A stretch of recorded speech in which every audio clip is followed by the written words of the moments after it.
metsäala on tosi monipuolinen, se löytää töitä jokainen. Jos sä työskennellä tahdot ulkona, voit löytää itsesi metsäalalta. Jos sä tahdot toimistossa naputella, niin metsäala on silti töitä tarjolla. Nyt on vuosi 2024, me tahdomme teille metsäala esitellä.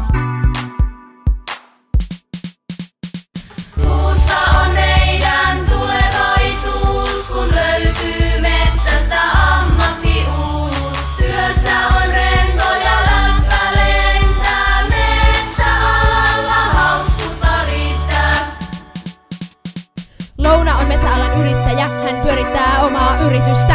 Lounalla on paljon henkilökuntaa, joista jokaiselle löytyy hommaa. Mikko on töissä metsäkonealalla, Mikon päältä ei paljon palella. Puulla kulkevasta metsäkoneesta ei puutu lämpöä, se on aika makea paikka. Jenna-Mari hoitaa myyntipuolta, eikä se paljon tuota huolta. Puinen tetsikka on tosi siisti, voit sen kerratta, jos se menee rikki.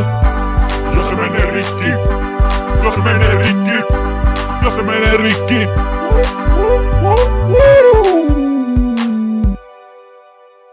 Puussa on meidän tulevaisuus, kun löytyy metsästä ammattiuus. Työssä on rento ja lämpä lentää, metsäalalla hauskuutta riittää.